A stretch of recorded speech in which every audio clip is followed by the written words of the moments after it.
Hello, my name is James Baker, and today I want to explain to you why every international entrepreneur needs a U.S. business. I have 8 different reasons why you should open a U.S. business. I have hundreds of reasons, but I'm going to give you 8 for now. And then I'm going to tell you about how the taxation works in the U.S., and I'm actually a CPA. I'm an international tax expert. This is what I talk about on my YouTube channel all the time. This is what I know best, and I've learned with my clients about all of the other ancillary benefits of having a U.S. company. So I'm going to talk about the taxes, and you're going to get actually a pretty good technical answer from me. And then I'm going to talk about how long this usually takes to set up, what state you should choose. This video is going to really go over everything for you. So if you're thinking about opening a U.S. company, especially if you are from outside of the U.S., whether you're a Canadian living in Mexico or a Mexican living in Dubai or a guy from Dubai living in Ireland, it doesn't really matter. A U.S. LLC works for you. It's a great option, and it solves a lot of problems. It's just an easy way to do it, and that's why I'm busy all day, because I'm helping my clients with this. And I have a lot of people who just do it themselves and just ask me for here or there for a question. So it's fully possible to do this yourselves if you want to. And here I'm going to teach you many benefits of doing it and also how to do it in this video. So I'm going to go over why every international entrepreneur needs a U.S. company. So first, the first benefit is that it's a fast process. So if you want a U.S. company, we can get a company open really quick. In a couple of days, you get your tax ID, you get your bank account. It's much faster than in other countries, especially in Latin America, and it's just a fast process. So even if you don't use it and you want to just try it out and do it yourself, it's not that expensive, and it's a pretty fast process to do if you just want to do it yourself and spend the time trying to figure it out. So that's like the first reason. First reason is kind of why not. The second reason is that it gives you a lot of added flexibility.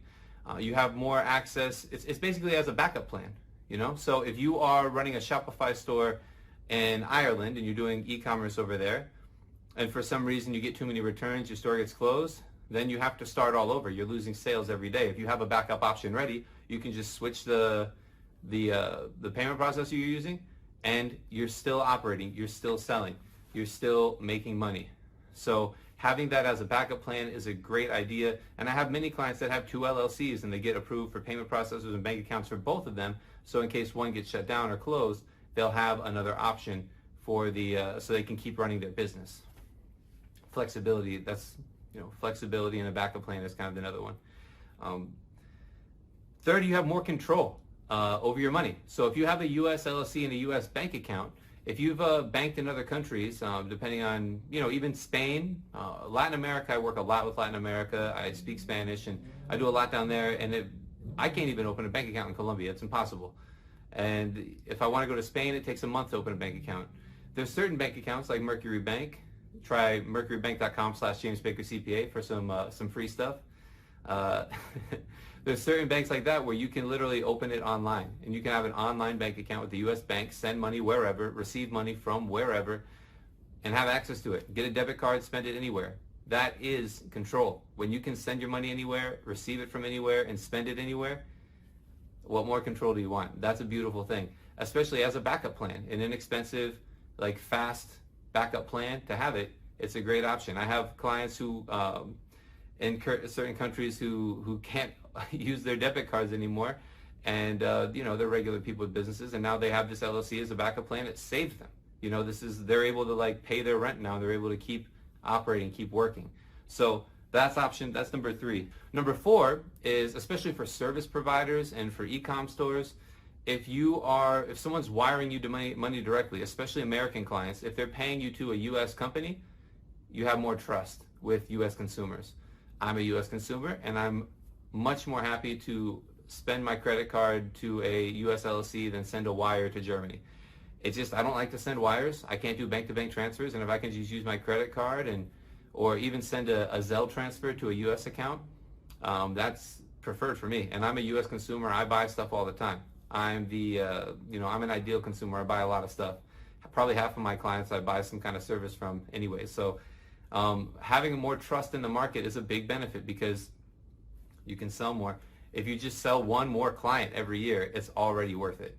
And no matter what you think or say or do, there's subconscious biases. I'm not going to talk about it too much, but depending on what you're selling and who you're selling to, it really helps. And it's That's a benefit, the trust.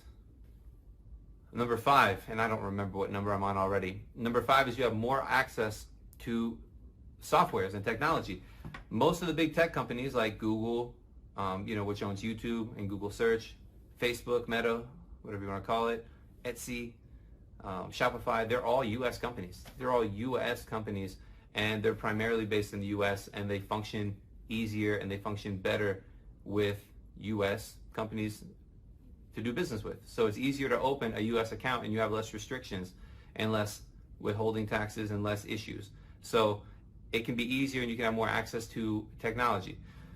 Number 6, and again, I'm just going to keep talking until I run out. Number 6 is you have more access to the financing. We have angel investors, we have creditors. There's different ways to get loans. If you want to invest in U.S. real estate, you can use the U.S. company to protect yourselves from that, and then you can also get loans to buy real estate in the U.S. Financing, and then we'll consider also asset protection is another benefit there, because if someone sues your LLC, they can't take your personal assets. And when selling to Americans, one of the biggest consumer economies in the world, we buy a lot of stuff. Having asset protection and legal liability protection is very important, because if someone sues you, you don't want to lose your house. You don't want to have them reach into your other investments, your other businesses. So that is, number 6 or 7. That's really important, asset protection. That's the original intended purpose of the LLC, is for asset protection. But now the LLCs are used more for just as a tool for growing a business. Let's say number 7 is actually the tax benefits. I'm going to talk a lot about this later, but in principle, basically speaking, if you have a U.S. LLC and you aren't doing any business in the U.S., which is to say you are, in that first example, a Canadian living in Mexico, and you're doing all your business online, you actually don't have to pay taxes in the U.S. There's forms you have to file, there's some disclosures, but income taxes, no. I have clients that make, millions of dollars. They do very well, and in profits, and they're not paying taxes. There's reports, there's disclosures, they're fully compliant, and they operate their business in the right way so that they're not exposed to these taxes. However, they just don't have to pay them. So that is, a huge benefit to all of this. You can open this company, get all these access to these tools, have minimal compliance, and not actually have any taxes to pay. So, that's a huge benefit. And I'm going to talk about a little bit more about that in a second. And I'm going to summarize it here. Like, why create a business in the U.S.? It's really to have a backup plan. That's a great option.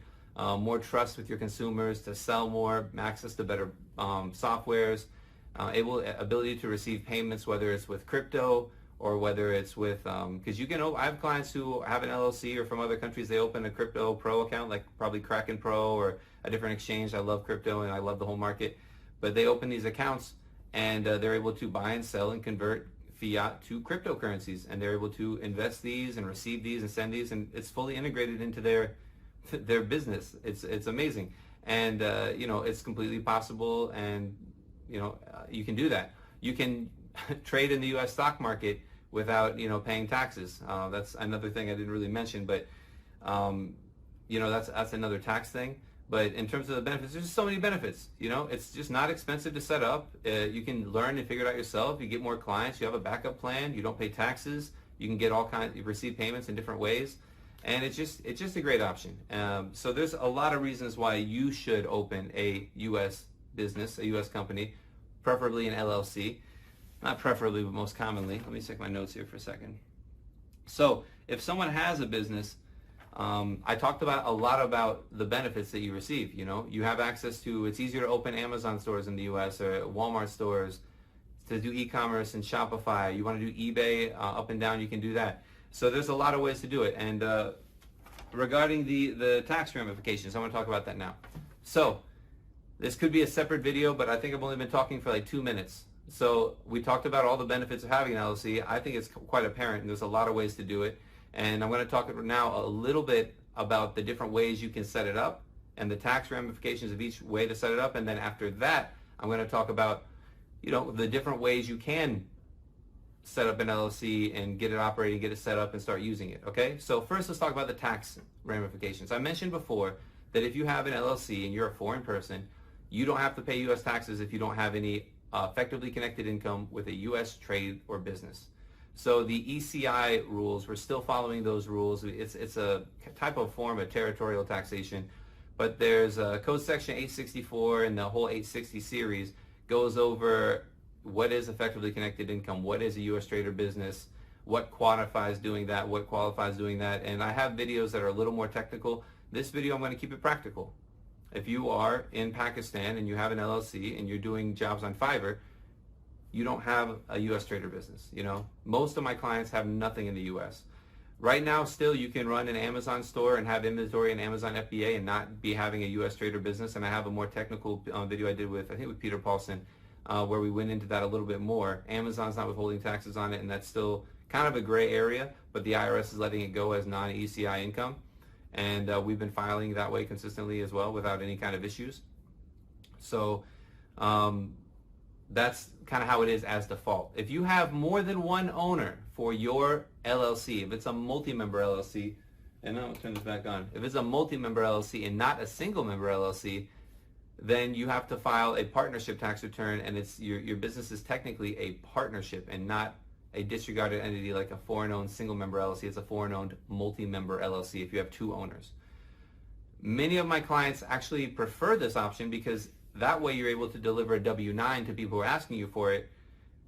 And, you know, I'm getting a little technical, instead of a W-8-B-E-N or a W-8-B-E-N-E. So if you have a foreign-owned single-member LLC and someone asks you for tax identification, you would deliver them a W-8-B-E-N or a W-8-B-E-N-E if you're a foreign company that owns the LLC. And then the person who's paying you, you know, in the U.S., because these are U.S. forms, they would determine whether to withhold taxes or not. And generally they shouldn't. Sometimes they do. And sometimes they don't know what to do with the forms W-8.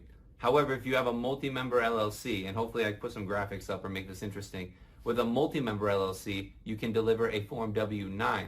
And the form W-9 allows you to, you know, present yourself as a U.S. taxpayer, and whoever's paying you won't withhold any taxes, which is great because there's certain types of taxes that are subject to withholding. For example, if you're selling books on Amazon, then Amazon's going to withhold 30% on every book you sell because they consider it royalties and they consider it U.S. source income. If you have a YouTube channel and you have a U.S. LLC, or if you have a foreign company, it doesn't matter. YouTube is going to withhold 30% of the revenues generated from your U.S.-based audience. If you have a multi-member LLC, they won't withhold that tax. Okay? It's the same as if you have a U.S. corporation.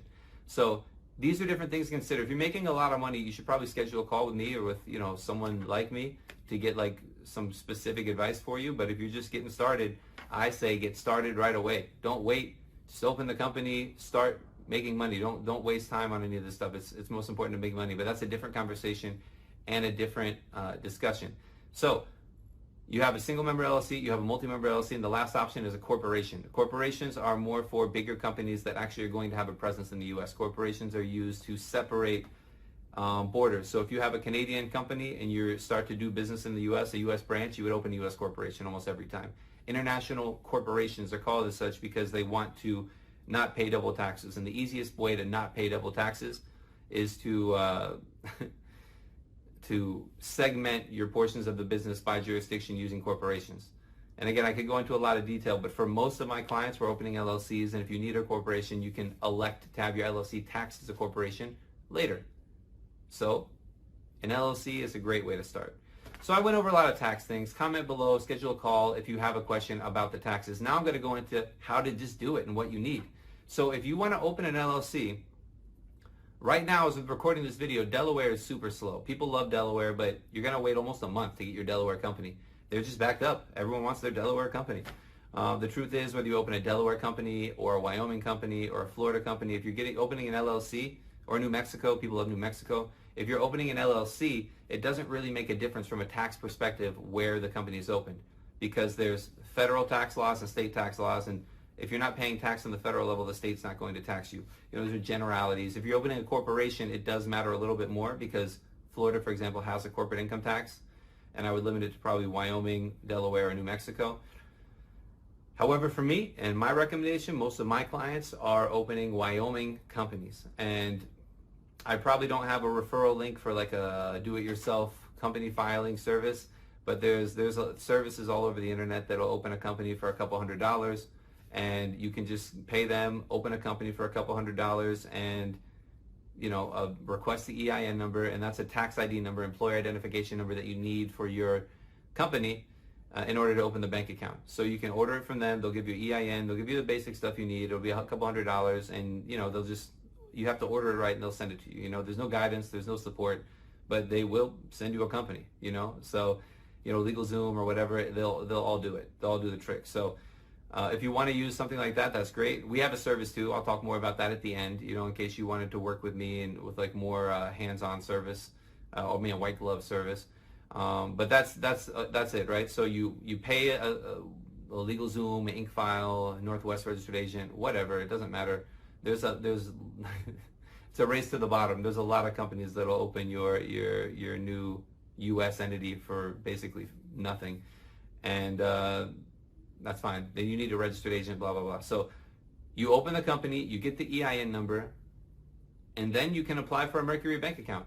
All you'll need is a copy of your passport, and you need to, fill out the applications. Some of the different company services have like integrate with Mercury, so it pass some information. But Mercury Bank is great. I would use my referral link, because if you use that, I think if you receive like $10,000, you get $500 back or something. I don't know. I think you get $400 or $500, and I get $100. I'm not really sure how it works, but I think I picked the low option. So I'm doing these videos. I'm trying to get like $100. I think you get 400 though. You get more, and if you didn't use the link, you get 0. So Mercury.com/JamesBakerCPA. I appreciate you. So if you go that route, that's a great option. I think that's Wyoming's going to take three or 4 or 5 days. And the EIN number could take longer. You have to fax it to the IRS on Form SS4. But again, these companies will kind of help you do that. And I have videos also on that. It's a very popular video. Everyone's filling out the Form SS4. So that's kind of how the process looks like. You form the company, you get the tax ID, you open the bank account, then you can apply for a Stripe account. You can apply for, a Shopify account. You can apply for different payment processors. They're not going to all say yes, but you can apply for them. And that's kind of what the process looks like. I'm trying to think of if I should talk about anything else in this video, or I hope this isn't too long and it's framed right, because I'm definitely not going to do it again. The next step is to, if you wanted this all done for you and you like my style and you want to work with me, we have a package where we'll get your ITIN, we'll get the company, we'll get all the stuff set up for you, and we'll work with you as you grow your business. We'll fill out the tax forms for you. There's a lot that goes into it, but basically it's more expensive than using InkFile, but it's very less time. And then you have to determine if you want to spend time or money. And that's what it all comes down to. Most of my clients are pretty successful entrepreneurs already. They don't want to deal with it. They want it done right, and they want someone to work with. So they work with me, and it's no complaints. Everyone's happy to work with me, and I love that. But for all you entrepreneurs who are just starting out, you love researching, you love figuring this stuff out for yourself, pay $300, $400 today, open a Wyoming company, and see how it goes. Figure it out. There's very, very little risk in doing this, and if you follow my channel, you'll be attuned to all of the changes in the laws and all the things that happen. So, go out there, be an entrepreneur. I wish you all the best success. Thanks for watching the video and supporting the channel. Like, subscribe, follow, all the stuff, and I will see you on the next video. Let me know in the comments if you have specific questions. You can schedule a call with me in the description. All of that stuff is pretty apparent. I do it in all the videos, but yeah, comment, and I'm gonna be making a bunch of videos in the next couple of weeks as we are here at the end of tax season. Okay, so insert catchphrase.